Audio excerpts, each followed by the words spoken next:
You're welcome again. Now, the minority in Parliament is demanding an apology from the NPP government over its handling of the Gitmo 2 issue. It will be recalled that the Supreme Court recently declared their stay in the country unconstitutional because Parliament did not approve the agreement. Foreign Minister Shirley Ayokoboche has been responding to questions on the matter in Parliament Friday after the agreement was laid before the House. The court ordered the government to submit the agreement to Parliament for ratification within 3 months of the date of the order, failing which the 2 former detainees shall be returned to the government of the United States of America. Pursuant thereto, the Ministry of Foreign Affairs and Regional Integration submitted a memorandum to Cabinet and obtained executive approval to lay the agreement before Parliament for ratification. On Wednesday, 25th July 2017, the Ministry submitted to the Clerk of Parliament a memorandum seeking ratification of the agreement by a resolution in accordance with Article 75(2) of the 1992 Constitution. Thus, the Foreign Affairs Minister announcing to Parliament the efforts being made to rectify the anomaly.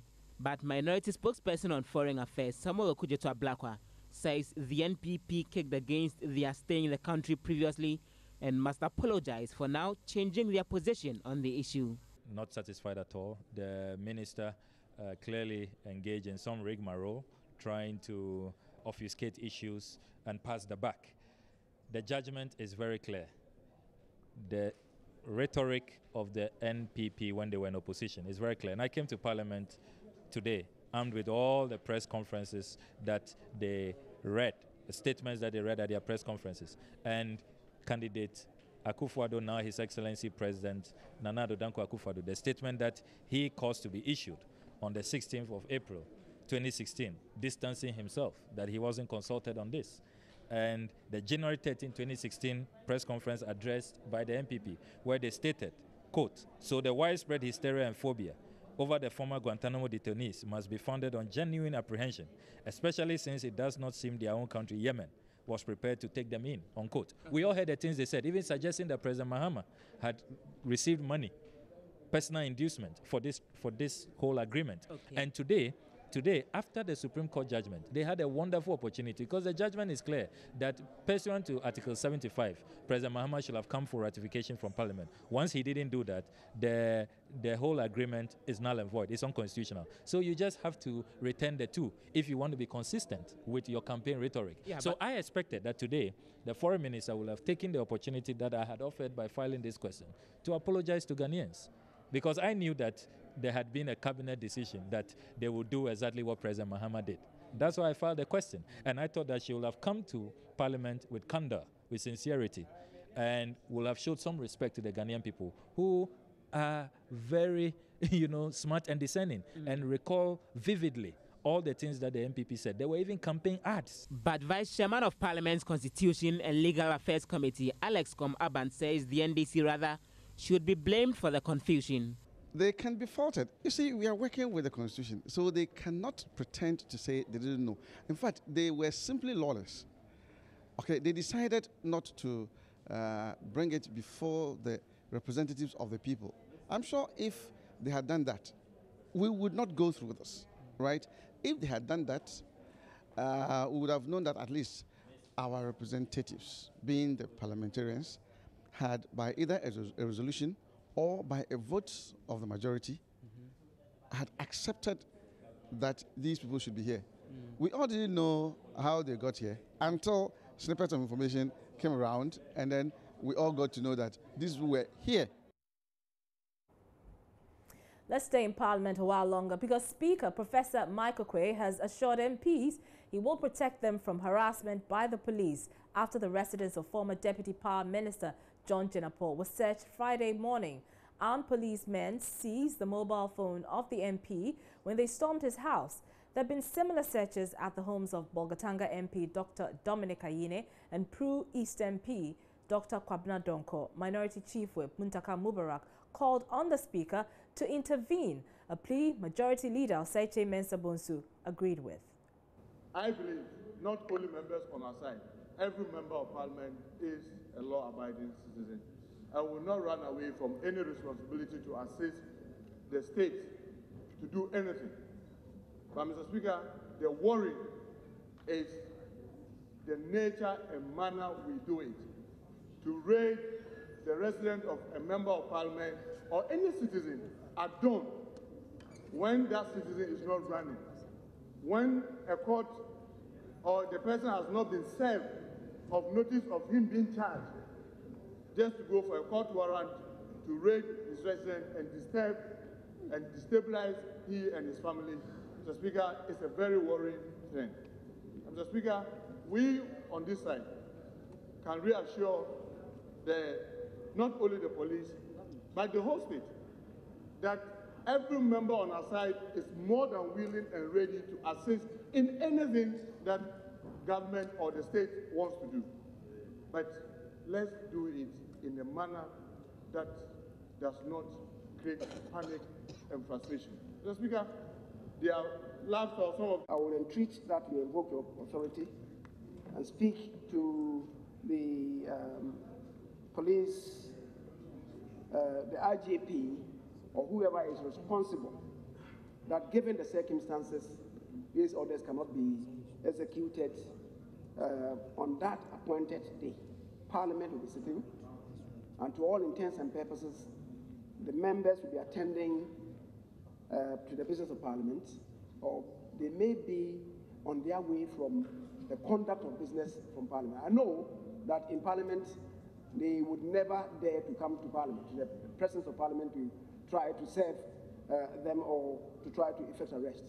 But on their way to Parliament, from Parliament, they cannot be served with any process from the courts.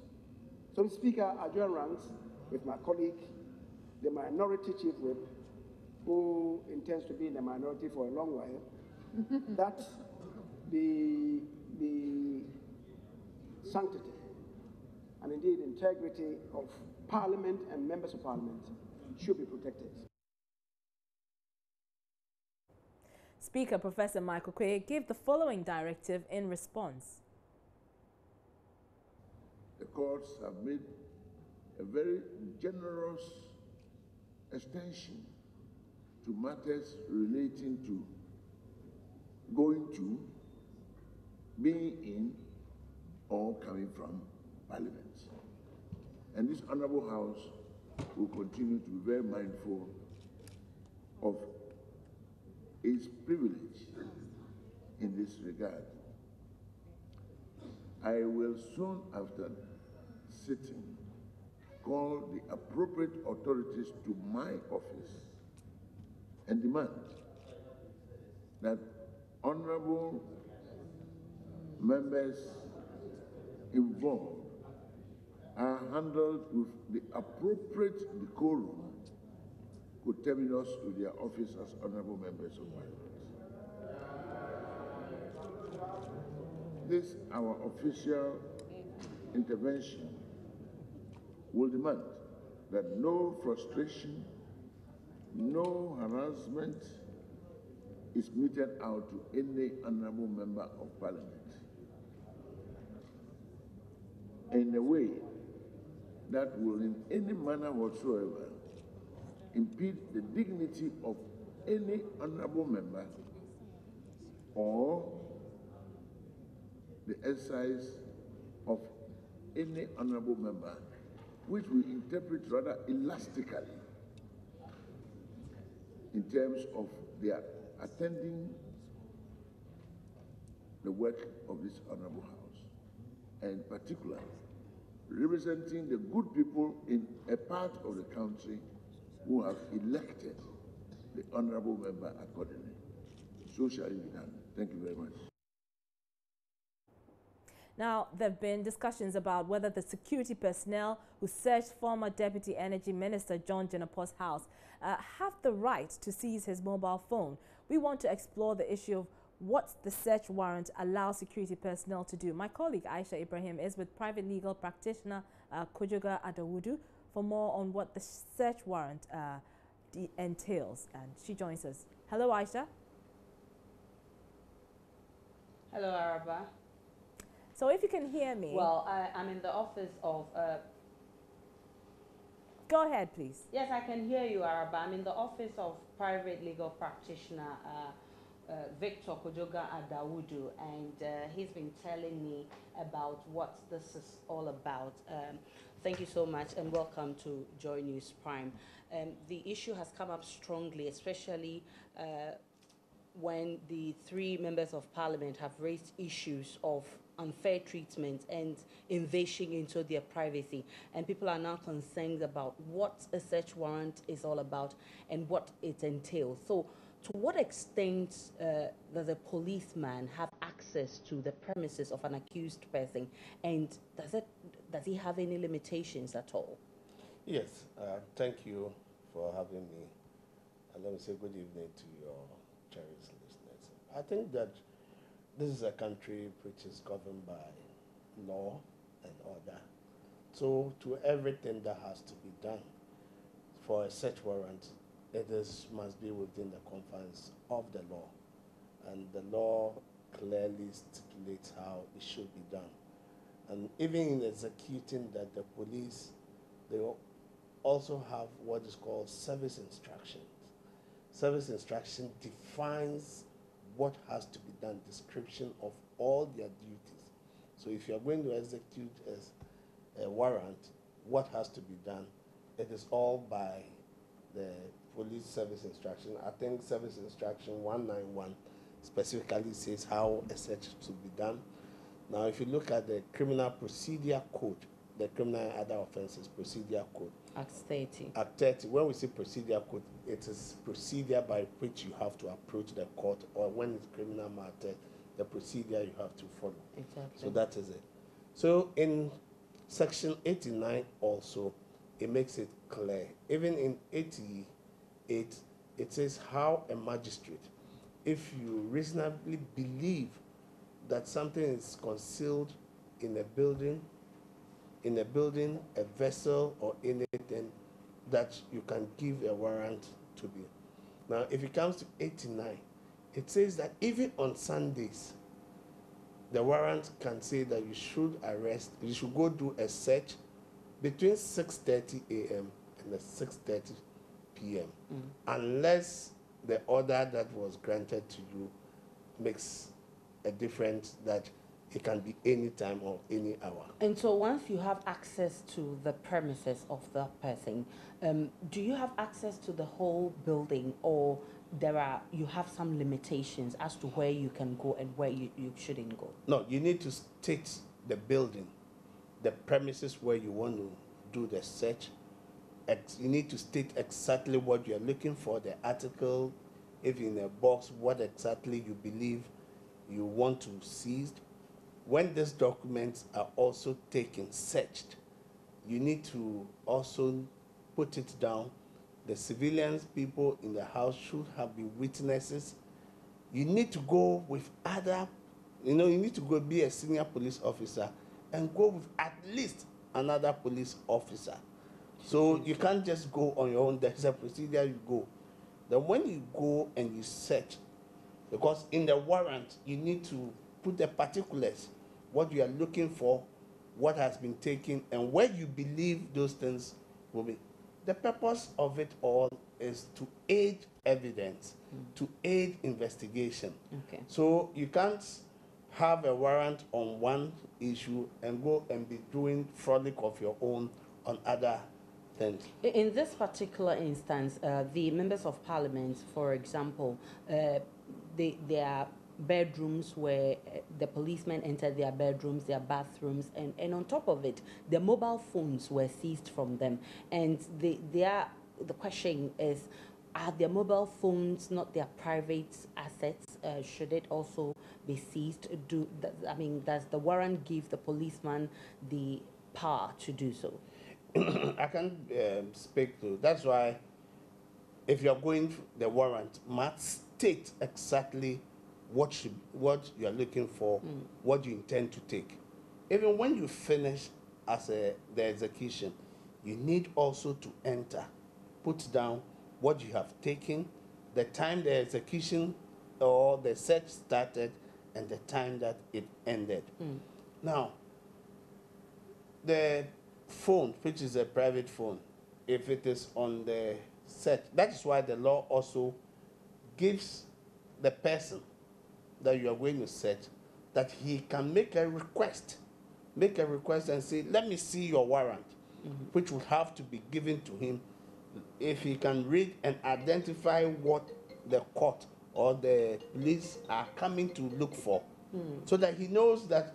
I don't think any judge would want to just give a blanket that go and search in anybody's house and anything you found, it should be done. There's always a limit to what can be done. What has been taken, it needs to be, yes, to be put down and even signed by the officers and the other civilians that has witnessed that this is what they did. So even when it comes to, let's say, a community, you can't just go and search a community or every house. If you want to search 10 houses, you need to get 10 different warrants. Briefly, before I end this interview, there are issues, minority is agitating that these people are members of parliament and they've not been treated well. Of course, the speaker has said that he will look into that matter. But what does the law say about members of parliament involved in such issues, and how should they be treated? I think that what the law clearly says that they have some immunity on the way and back from parliament, or when they are doing in the course of their duty, parliamentary duty, there is some immunity. If there is an issue you want to raise with them, the best person you have to go to is through the speaker for permission, or ask the speaker to be able. Just like when with their own service instruction also, when you are dealing with the foreign embassies and the high commissions, there's a procedure. When you want to arrest a soldier, the Ghana Armed Forces, you also have to raise it with their command. So these are the structures that have been put in place. But where parliamentarians are on their way to work and they have been accosted and arrested, I don't think it is the law. But that's not to say that they are being shielded or not. So far as the speaker is aware, and he grants the permission, the person can always be invited and taken. All right, many thanks to you. It's always a pleasure so having Araba, you heard private legal practitioner Victor Kojoga Adawudu, and he's been explaining, and he talks about immunity for members of parliament and what a search warrant entails. All right. Many thanks, Aisha Ibrahim there. You're still watching Joy News Prime, and still to come, Acting General Secretary of the New Patriotic Party indicates his party will never trust the Electoral Commission. He's been citing some reasons. There is no way in the history of our party that we are going to trust any Electoral Commission whatsoever. We won't.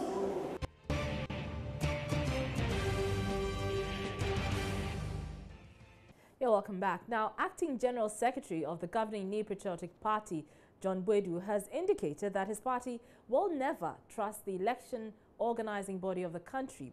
His comments come at a time the top hierarchy of the Electoral Commission is entangled in accusations and counter-accusations. This, he says, informed the party's decision not to rely solely on the EC and had to resource polling station executives who delivered efficiently during the 2016 general elections, culminating into the party's victory. Mr. Boadu, who was speaking at the Volta Regional Delegates Congress of the party, also noted that the NPP would have had a different story to tell if it had relied on the EC. In a charged atmosphere, Volta regional executives took turns to address the party delegates on the state of the party in the region and the way forward.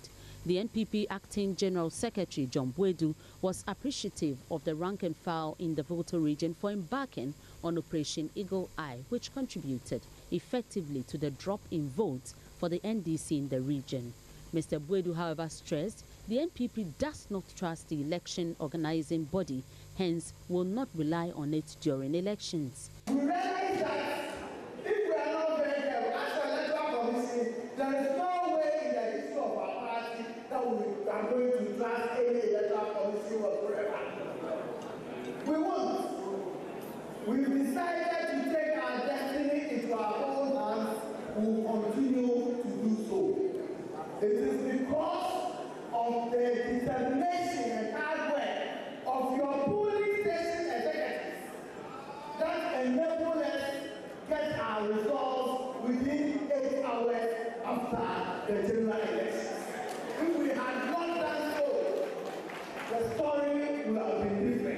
He added that the NPP is the only party that will move the country towards prosperity and debunked claims Ghana's debt stock has witnessed a steep increment within the first 6 months of the Akufo-Addo-led government. We are the disciples of the party. We must not be deceived. We've been in power for 7 months, and sometimes if you are listening to the radio, you think as if we've been in power for 10 years. Kukudu, the new patriotic party, your party, my party, is the only party that can move this country forward. The Minister of Lands and Natural Resources, John Peter Amewu, entreated all party faithful to be committed to making the NPP great in the Volta region. It's right. The party called NPP is now coming to make a root in this region. It is time for us to work collectively. In party, there is always an issue of infighting. Any party that exists without infighting is not a great party. Because you need to disagree to agree on certain issues. And that is why democracy has established its roots in NPP. Fred Kwame Asari's report for Joy News. Now let's do some discussion on the MPP Acting General Secretary's comments that his party will never trust the EC. Dr. Edward Brenya is a political science lecturer at the KNUST. He joins us with his perspective on this matter. Good evening and welcome to the show, sir. Good evening. I'm sure you must have heard Mr. Boedu's comments. Essentially, the MPP doesn't trust the EC, and this ongoing brouhaha between the three commissioners just goes to entrench their mistrust of the commission. What are your thoughts? Good evening to the listeners of your station. I think that it's unfortunate. He was speaking as an officer of a political party, but when that political party doubles as the ruling party, and with the comment that we've never trusted the Electoral Commission, we took our destiny into our own hand and will continue to do so. It becomes worrisome. It becomes worrisome because you are now the governing party. And if the governing party is telling the world, is telling Ghanaians that we are never going to trust in the Electoral Commission, instead actually telling Ghanaians about how they are going to ensure that the integrity of the Electoral Commission is actually improved so that it can be the neutral arbiter. If you tell Ghanaians that we are never going to trust in the Electoral Commission and we will continue to take our destiny into our own hands, it is very worrisome, especially when after the Chief Justice, whatever recommendation, if the Chief Justice should establish a prima facie case against the Electoral Commissioner, in which case a decision is made and the President would have to decide on the decision. If the party has taken this and trumped it, it becomes very difficult. It concludes a possible decision that will come from the political, the leadership political party. And at the same time, it does feed into why the minority is worried about a sort of revenge from the initial position that was been taken by the MPP prior to being elected in power. So I think that is an unfortunate statement, and I think that should not have come from a personality of that position, right. Especially. Doc, now given the allegations that we are hearing, particularly about the possibility of transfer votes being tampered with, and these are just allegations for now, what implications do you think this has for the credibility of the EC, even as it prepares to organize primaries for the political parties? I think it's unfortunate. What is happening in the Electoral Commission at the moment does not augur well for the institution. I mean, the Electoral Commission, since Charlotte Osei has been appointed, has gone through a lot of accusation and counter-accusation. So when you come there, you have this coming from Charlotte Osei herself and again the commissioners. It doesn't augur well. And this is why I thought that the current government would have assisted the Electoral Commission to ensure that they get through the root of this allegation, so that Ghanaians would at least have some level of trust. And if found guilty, if those allegations are found to be true, that safety measures would be put in place to ensure that the integrity of law expected from the Electoral Commission is in place. But I don't expect the leadership of the ruling party to be giving the comment that came from John Ford. But what about the commission itself? How can it shore up trust and credibility in itself in the wake of all that's going on? I think a proper probe needs to be done to establish the truth in this allegation. Once the truth is established, then the necessary measure will be taken from within the institution itself and the authorities that have oversight responsibility over the institution. That is the only way that the integrity and the credibility that is expected from the Electoral Commission can be established. All right, many thanks. That was Dr. Edward Brenya. He's a political science lecturer at the KNUST. We're taking a break. Business is up next. Don't go away.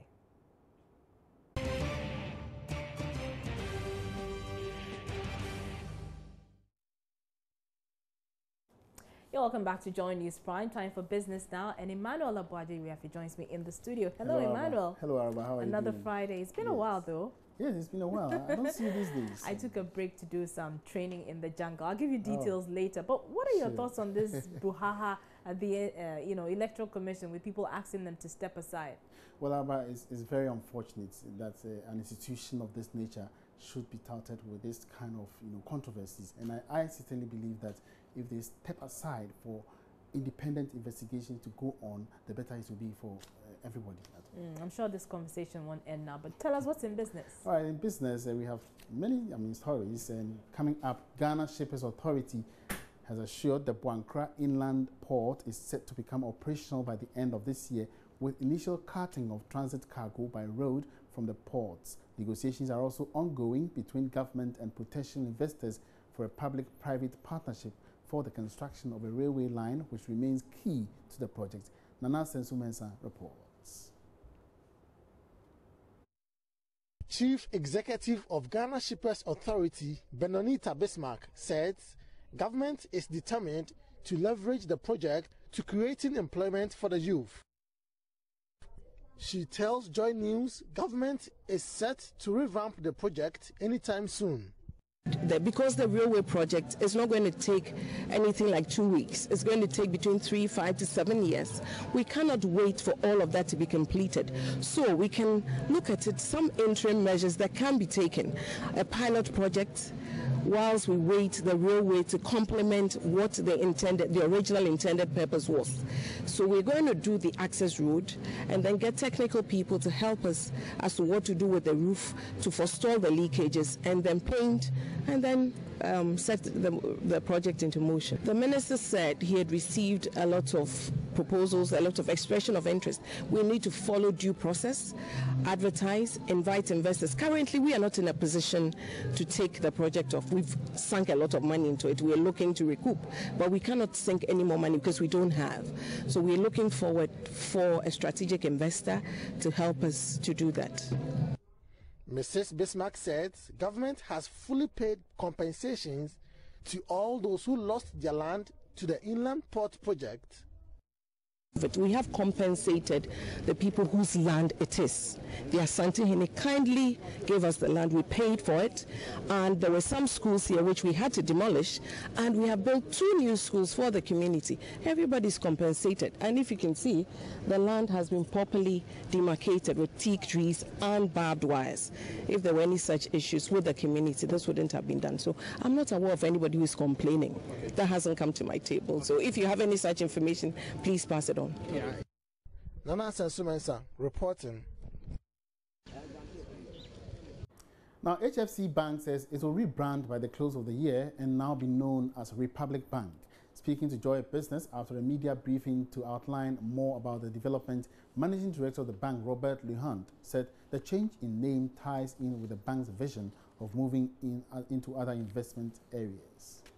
After almost 3 years of taking over HFC Bank, majority shareholders are now set to rebrand as Republic Bank.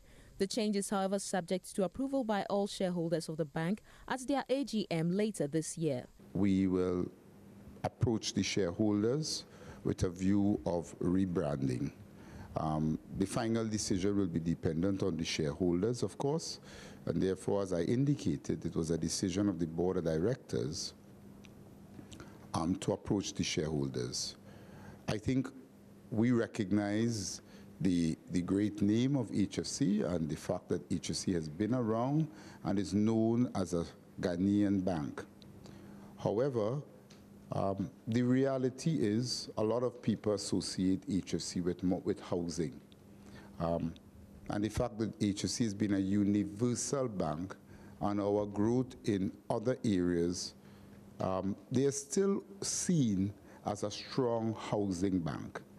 We think, and it's our objective, to continue to build on the past.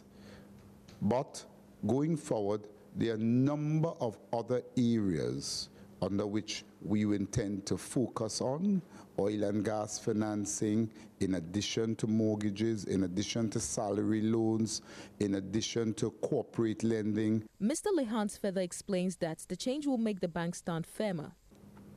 Republic Bank is a BBB plus organization by Standard & Poor's, which actually places it as one of the strongest institutions here, if the bank would say our parent, in Ghana.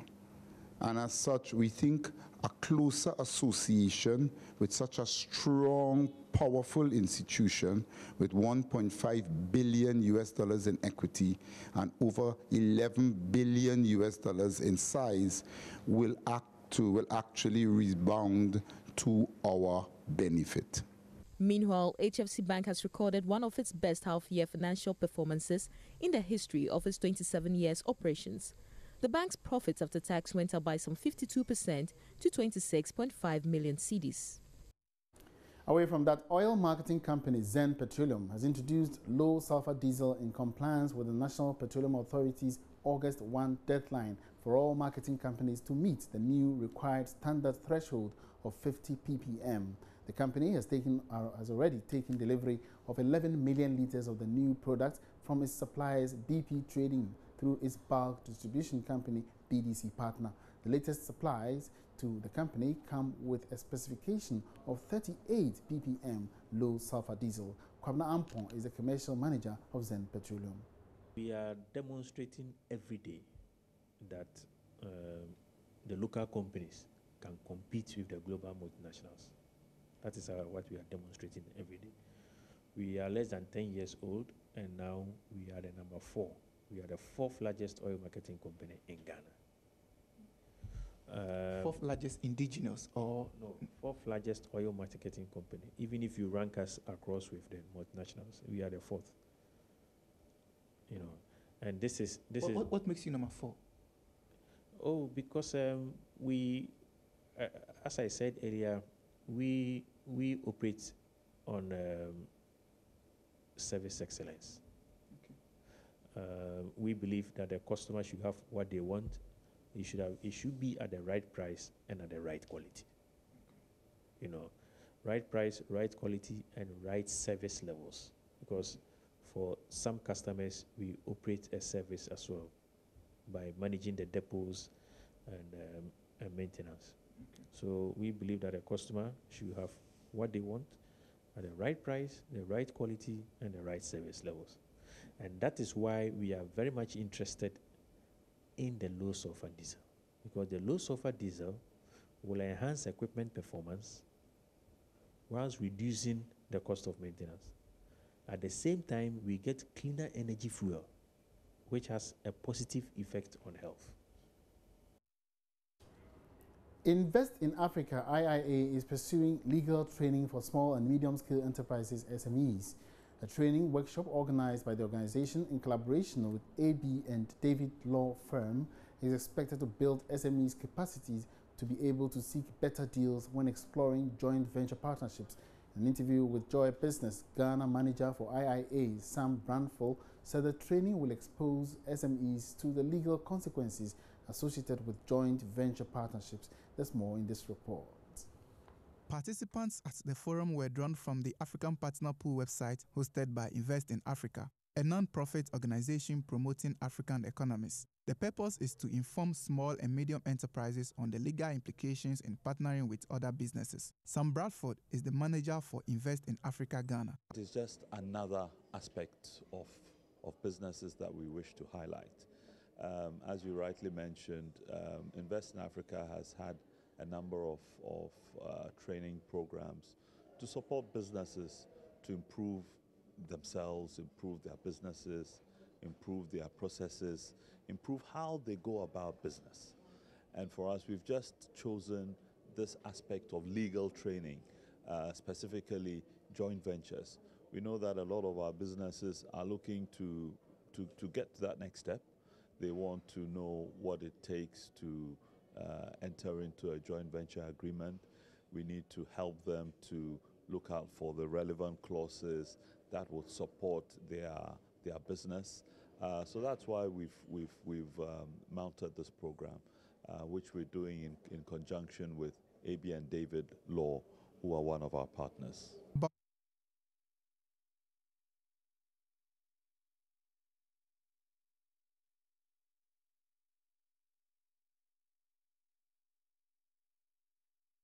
And that's all in business tonight. Thank you so much for watching. My name is Emmanuel Abuaji. Have a great weekend.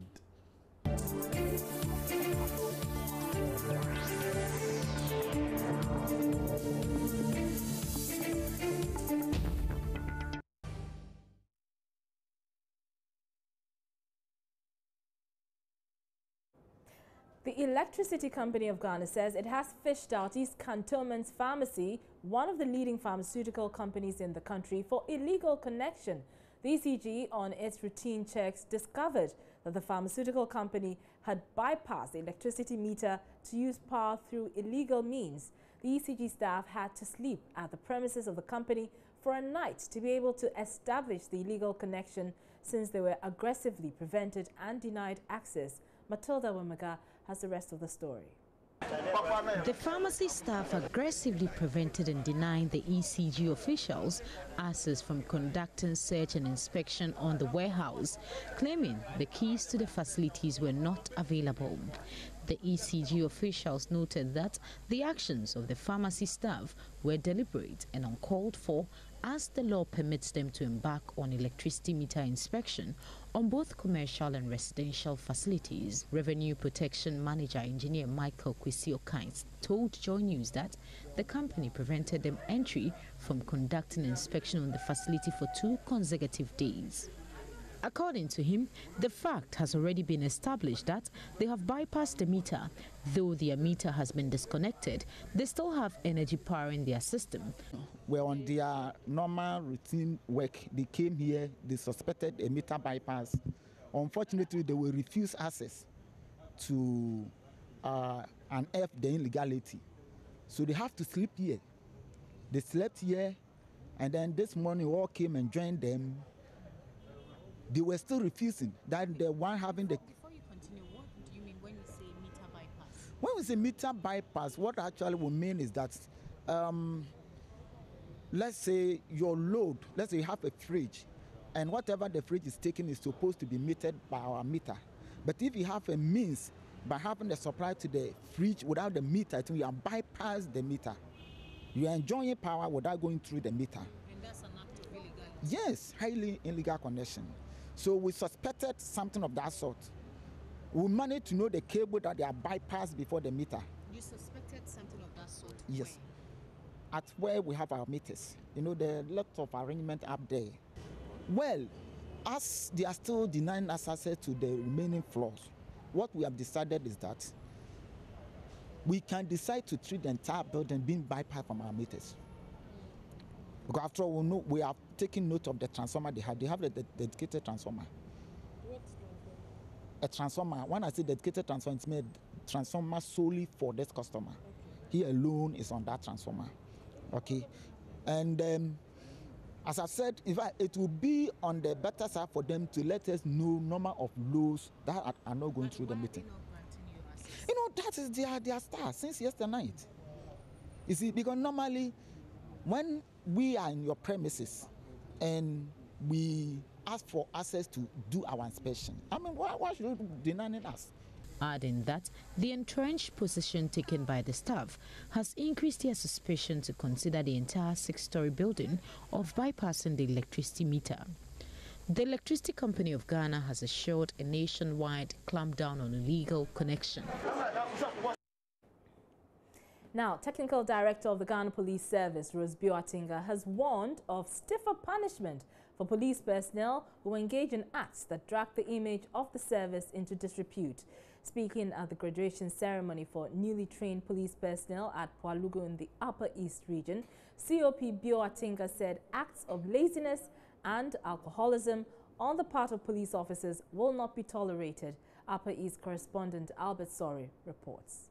COP Rosebio Atinga was delivering the keynote address at a graduation parade for 597 police recruits who passed out from the Police Public Safety Training School at Pwalugu in the Upper East region.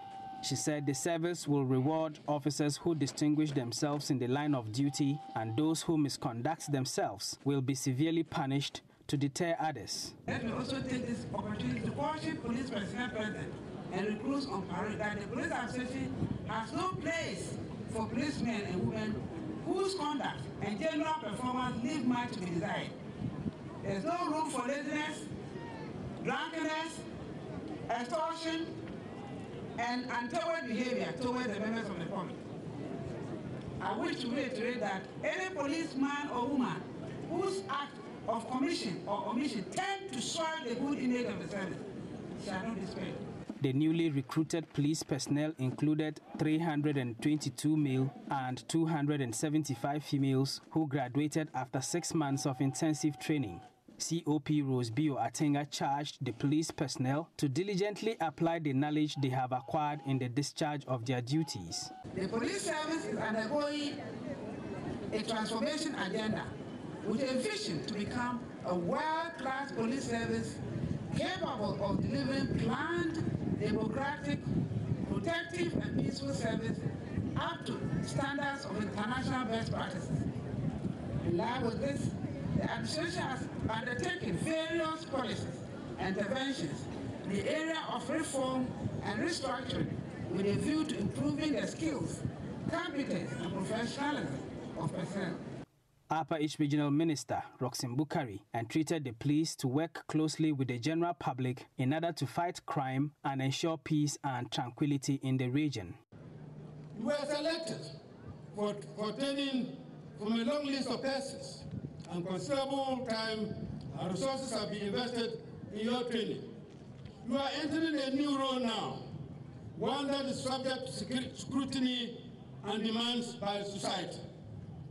I am confident, however, that the rigorous training you went through will greatly assist you in the discharge of your duties. I urge you to bring to bear on your career the professionalism, character, and training you gain. Some of the new recruits were honored for their outstanding achievements in various fields during the training. For Joy News, Albert Sori, reporting from Bolgatanga.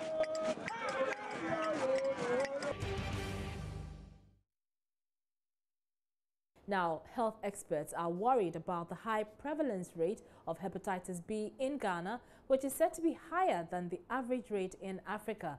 According to the Ghana Health Service and the Save the Liver Foundation, Ghana's prevalence rate ranges between 10 and 15% as compared to the average rate of 8% in Africa.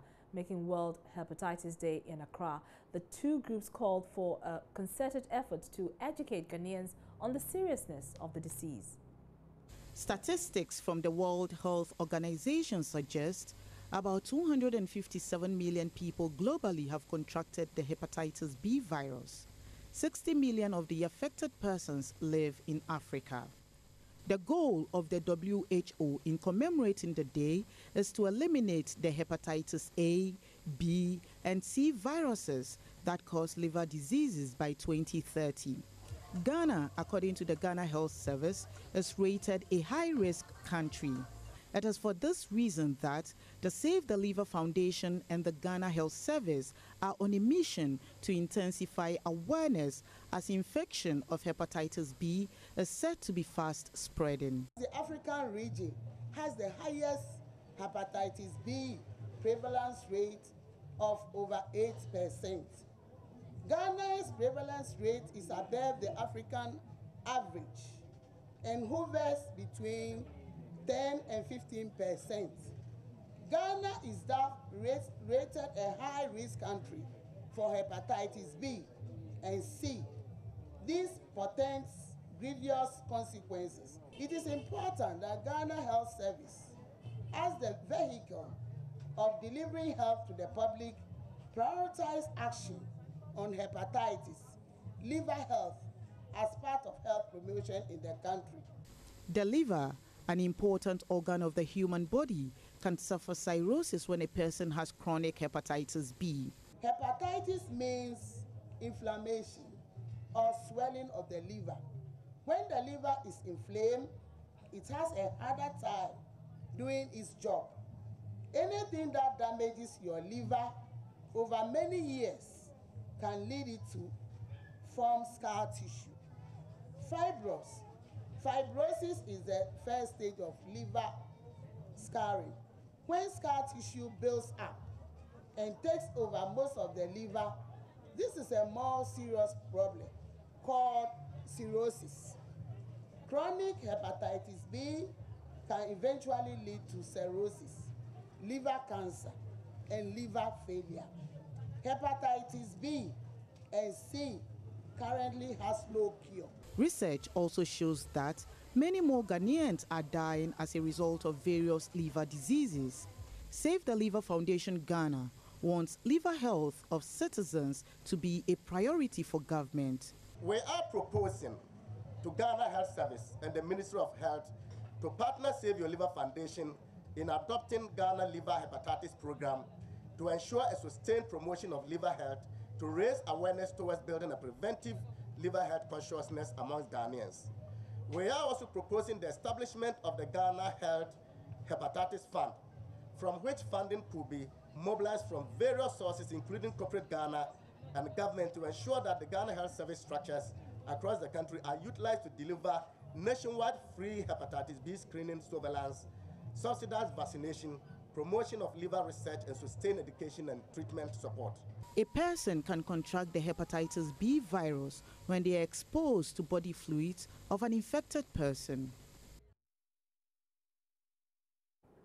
Let's still stay on this issue because Ghana has no excuse to fail to eliminate hepatitis B by 2030. That's according to a public health specialist. CEO of Hepatitis Alliance of Ghana, Charles Ampong Ejay, proposes an effective intervention to stem the spread of the disease would be early vaccination of babies who are likely to contract the virus from infected mothers. He was speaking to Joy News' Adelaide Arthur. If you look at the best practices that is happening everywhere, BEV dose vaccination is the most effective intervention to avert mother-to-child transmission. If you look at our sub-region now, that is Africa, the most common mode of transmission of hepatitis is mother-to-child. Now, these children, when they are born to mothers who are positive of hepatitis B infection, they stand the chances of developing the complications associated with the condition.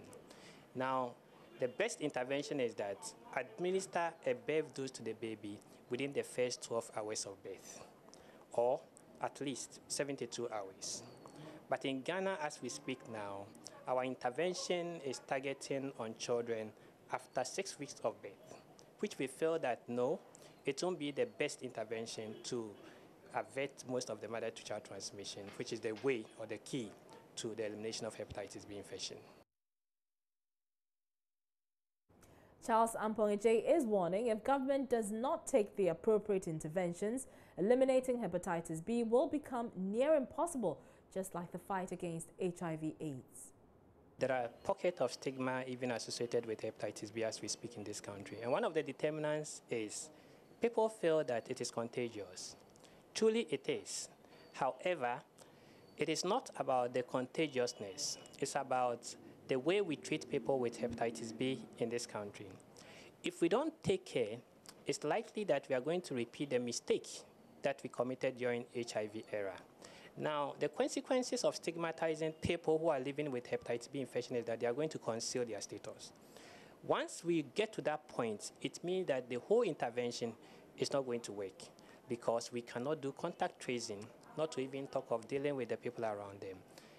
We need to have at least a structures in place. One of them is that let us integrate the existing, let us integrate hepatitis B services or hepatitis in general services into the existing HIV structures. For example, those who are living with it, some of them are going through psychological trauma because they don't have any information. They are living with myth, which obviously is having implications on them. So we think that let us integrate the services of hepatitis into the HIV structures. Pre-testing and post-testing should exist in every health facility in this country. Now, work on the abandoned St. Chi Methodist JHS project in the Eastern region will resume once government releases funds. That's the assurance from the contractor working on the project, according to the Isuejaman District Chief Executive Samuel Ejekum.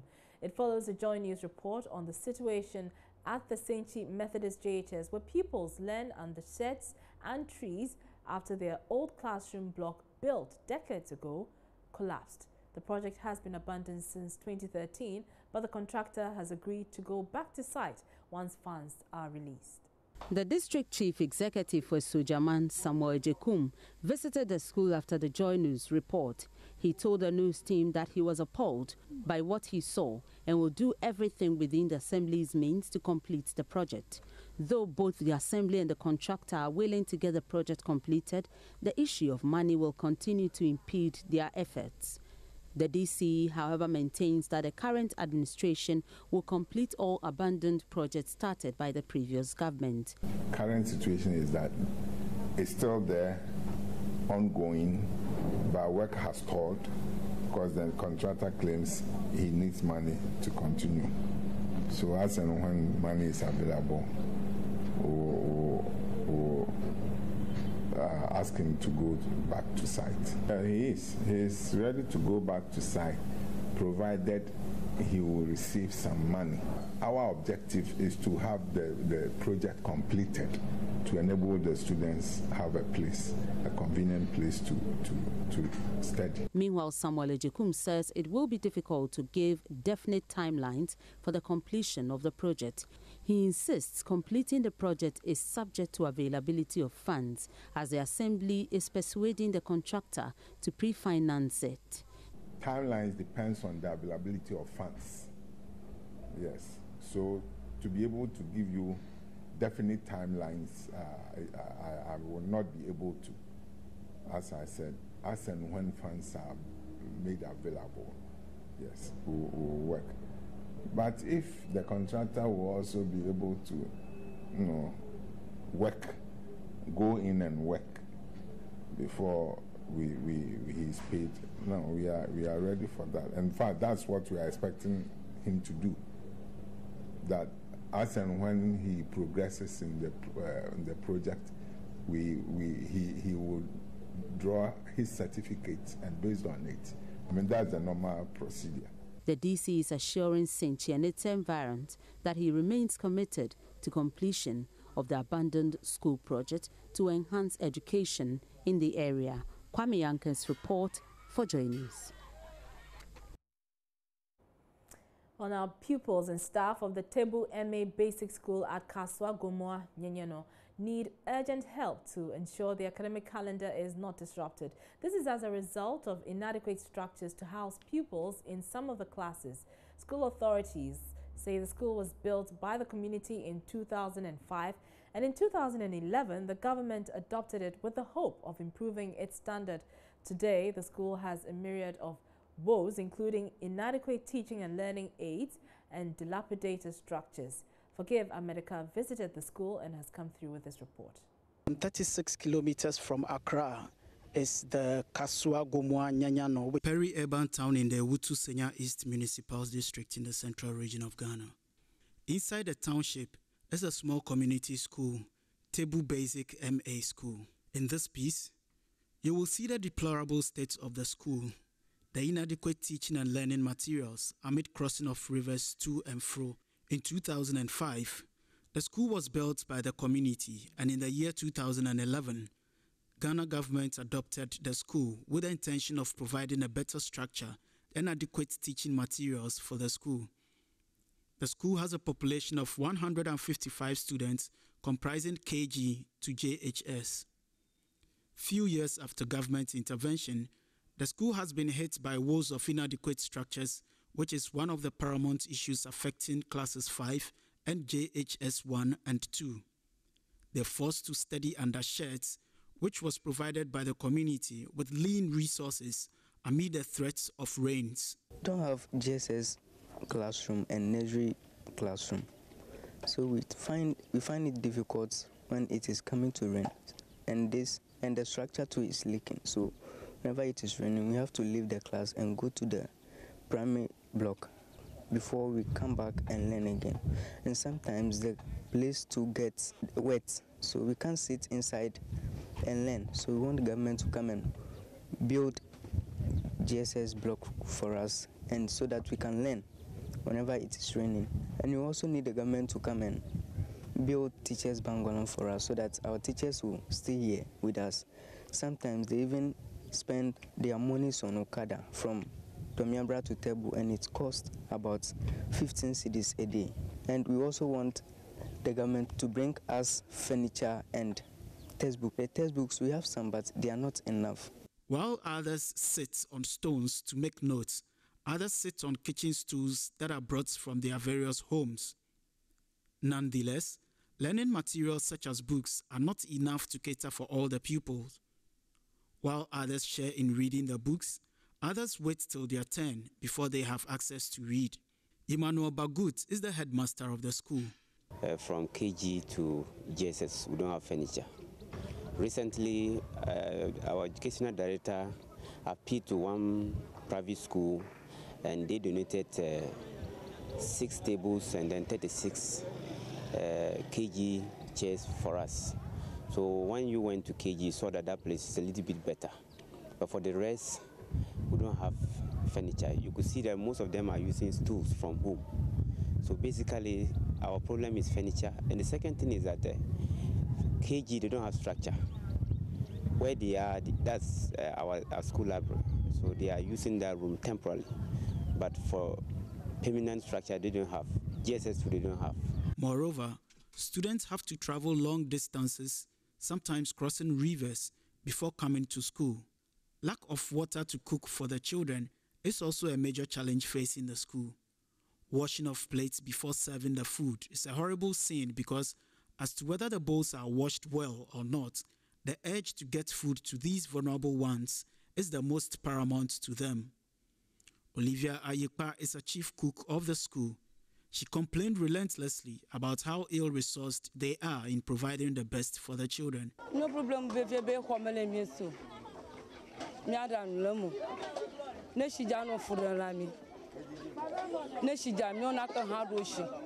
In summary, what she was trying to say is that they don't have a place where they cook for the children, so they're holding on to this for now. When it rains, the whole place gets flooded, and with the firewood that is used to prepare the food for the kids also gets wet, then it becomes very difficult to cook for the kids. Nonetheless, the number of the children is such that they find it very difficult to take care of that. As you can see, they're struggling to get their food to eat. Yemwa is one of the teaching staffs. Our structures over here is very sad to talk about.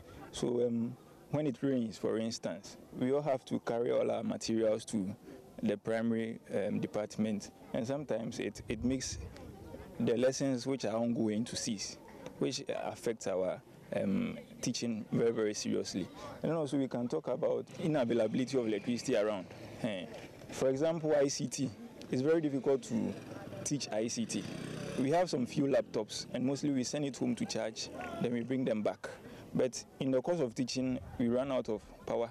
Then you have to, pause and then postpone the lesson or teach something new. How does society expect people in this community to compete with other students in examination? It will be incumbent on government and other stakeholders to come to the aid of Tebu Basic MA School if truly they believe education is the key to success. I'm Barbara Kumsin. From me and the rest of the team, thank you for joining us. Have a good night.